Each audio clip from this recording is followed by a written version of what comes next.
تو اس کے لیے ہم پھر ایک یہ بڑے اسکالر فرحات دفتری صاحب نے ایک پوری ہسٹری کی، اور وہ بھی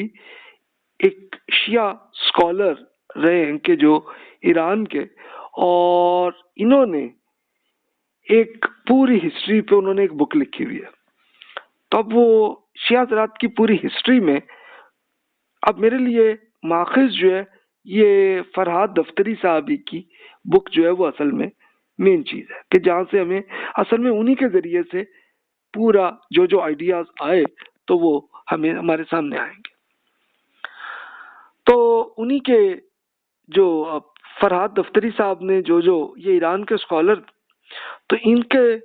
جو انہوں نے بیان کیا تو اس کا ترجمہ میں عرض کر رہا ہوں. تو اپنے بھائیوں سے میں یہ ریکویسٹ کروں گا کہ اگر ان کے ترجمے میں نے کوئی غلطی کی ہو تو وہ ضرور بتا دیں. تو یہ انہوں نے انگلش میں اپنی بک لکھی ہوئی ہے اور اسی کا ترجمہ میں یہاں پہ کر رہا ہوں.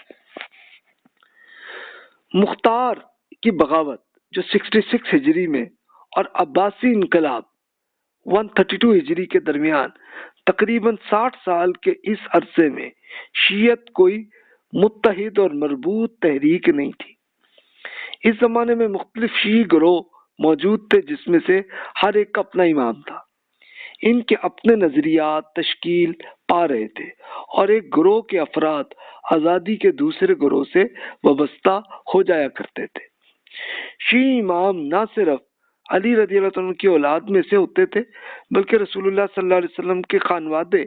بنو ہاشم کے دیگر شاخوں کے لوگوں کو بھی امام تسلیم کر لیا جاتا تھا. کئی ایسے شیعہ لیڈرز تھے جو مختار کی طرح یہ دعویٰ کرتے تھے کہ مختلف ائمہ نے انہیں اتھارٹی دی ہے. چنانچہ اس دور کی شیعیت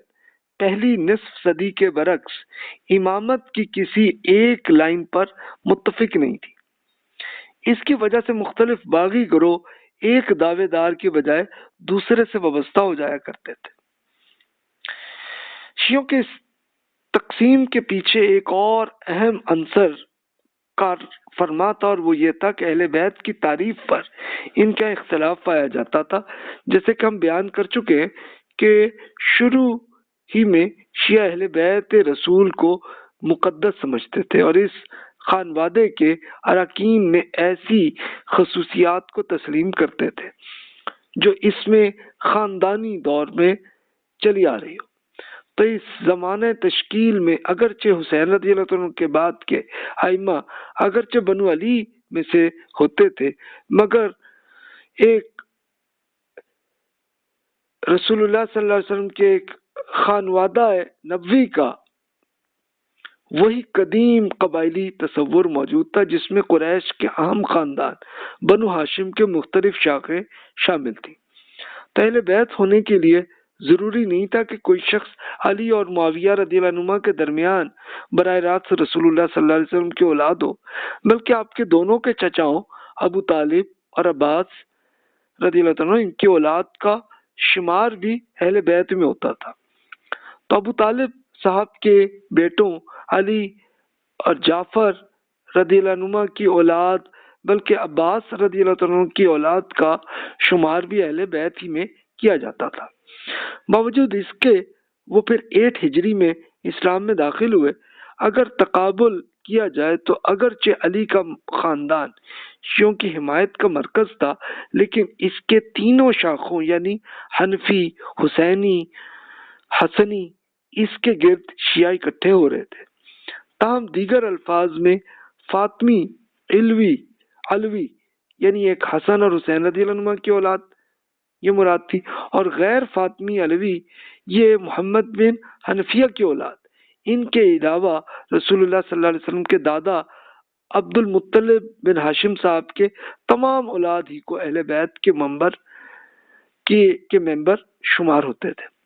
اچھا، اب یہ دفتری صاحب نے جیسا فرمایا تو حقیقت یہی تھی کہ رسول اللہ صلی اللہ علیہ وسلم کے زمانے میں اہل بیت سے مراد یہ تھا کہ آپ کی فیملی کے لوگ، تو اس میں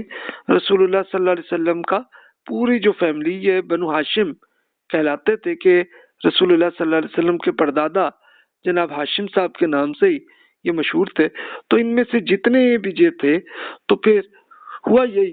کہ اب شیعہ حضرات کا جیسے جیسے جو پوائنٹ آف ویو بننے لگا تھا تو وہ اپنا امام وہ ان میں سے کسی ایک کو قرار دیتے تھے، لیکن ظاہر ہے کہ میجورٹی وہ حضرت علی رضی اللہ عنہ اور ان کی نسل پہ زیادہ عقیدت آنے لگی، لیکن کچھ اور گروپ جو ان میں بھی آئے. تو یہ آ رہا تھا سلسلہ. جب یہ کچھ شخصیتوں کے جو نام دفتری صاحب نے جو فرمائے تھے ان کا میں ذرا عرض کر دوں کہ یہ کون لوگ تھے. کہ رسول اللہ صلی اللہ علیہ وسلم کے چچا تھے نا ابو طالب صاحب، انہوں نے رسول اللہ صلی اللہ علیہ وسلم کی زندگی میں آپ کی بڑی خدمت کرتے رہتے اور فوت ہو گئے تھے 619 میں. تو ان کے بیٹے علی اور جعفر رضی اللہ عنہ ان دونوں بڑے سابقون الاولین صحابہ تھے، تو دونوں نے بڑا کام کیا تھا اس میں. اچھا، پھر یہ ہوا کہ رسول اللہ صلی اللہ علیہ وسلم کے چچا عباس رضی اللہ عنہ وہی مان لائے تھے، تو ان کی نسل سب عبداللہ بن عباس رضی اللہ عنہ، اب وہ بڑے اسکالر جو ہیں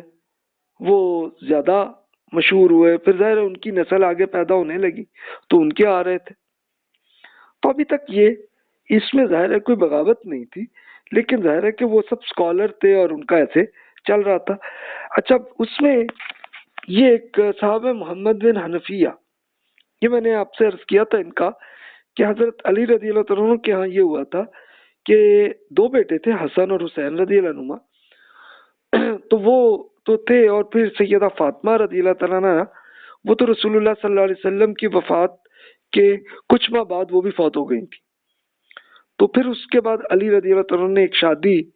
اور کی تھی، تو ان میں سے پھر یہ ایک بیٹے محمد بن حنفیہ آ گئے تھے، پھر ان کی نسل آ گئی. تب یہ بھی پھر ایک آئیڈیا آنے لگا کہ جناب اب امام یہ ہوں گے. اب ظاہر ہے کہ امامیت کا جو آئیڈیا تھا وہ بن رہا تھا اور وہ ڈیولپ ہو رہا تھا آہستہ آہستہ.